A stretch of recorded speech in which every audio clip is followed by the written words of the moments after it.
Hi friends, you might have recently watched my podcast with Dipanshu Manchanda. He's the chief executive founder of Zapfresh.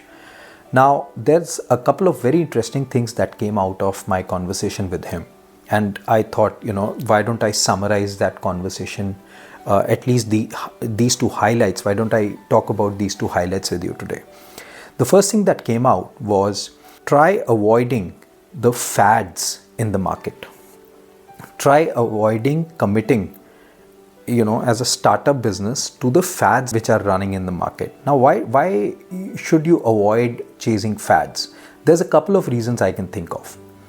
The first reason to avoid fads is that if something is a fad, if something is being followed left, right and center, if everybody is chasing that, then you'll find that because there are so many people chasing that, the pie, even if it's a big pie, it gets sliced into very small chunks for everybody, right? So if there is something which is being chased by everybody out there, you might as well stop chasing that, because the pie that you're going to end up getting is going to be fairly small.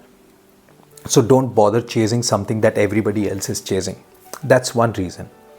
The second reason is, chances are that whatever is popular out there may not match with your own talents or interests. If you commit to something in which you do not have an inherent talent, or if you're not really if your mindset is not really aligned with it, what will happen is that you will lose steam very soon.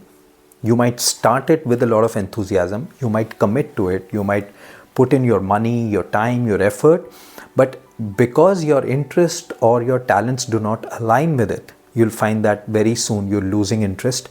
Whatever you've invested, you may lose it. So because of these two reasons, I think it's very important to not chase fads. You might find YouTube channels telling you, you can make money out of this fad or that fad. While it sounds great, but please think twice before following them. There's very few people like me who will be telling you not to follow fads when everybody else is telling you to follow fads, because those are the kind of videos that get more views. So folks, please be very careful. Right.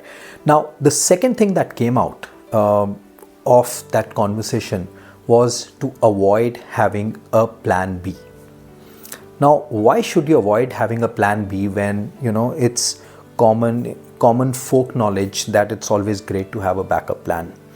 Now, while it's great to have a backup plan, the problem with a backup plan is that as soon as you meet with a hurdle in your plan A, you are tempted to jump ships immediately into your backup plan.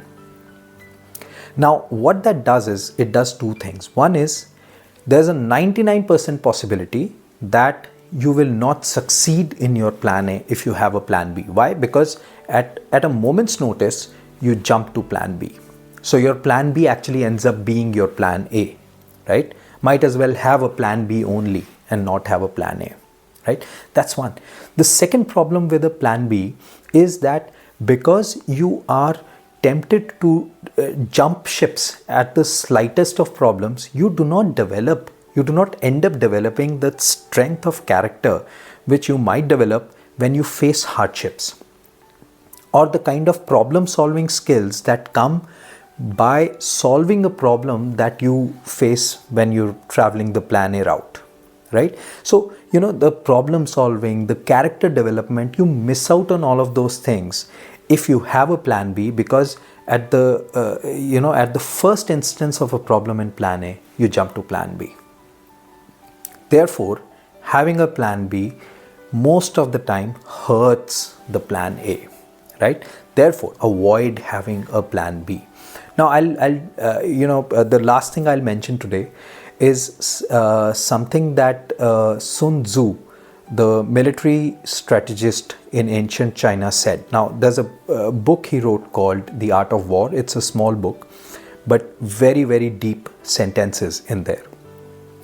It's freely available on the internet. You can just Google and go ahead and read it.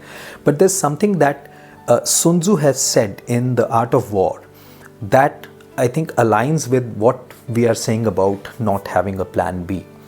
And what Sun Tzu says, the military strategist, what he says is that if you're leading a strong army about to slaughter a weaker opponent, right? So let's say you have 10,000 men and you're looking at just 2,000 men in the opposite camp, and tomorrow there's a battle and you're going to kill all of them. What Sun Tzu says is that in a situation like this, he does not recommend surrounding those 2,000 men on all four sides. Why? Because if you surround these 2,000 men on all four sides and they do not see a plan B, they do not see a way out, they're going to inflict a lot of damage on you before they die. So, what does he say? He says, show them plan B. He says you surround them on three sides, you let them see that the fourth side there's an escape route possible. Now if they see there's an escape route possible, they are not going to fight you the way they would fight you if they were surrounded on four sides. Now what he says is, now you go ahead and plan an ambush on their way out. He says that's the best way to minimize your own damage and accomplish victory. How does he suggest you do that? He suggests you show your enemy a plan B, an escape route. So having an escape route actually weakens the enemy. Not having an escape route strengthens the enemy, right? So guys, with this thought, let me close this video. I'm sharing the link to this podcast down in the description.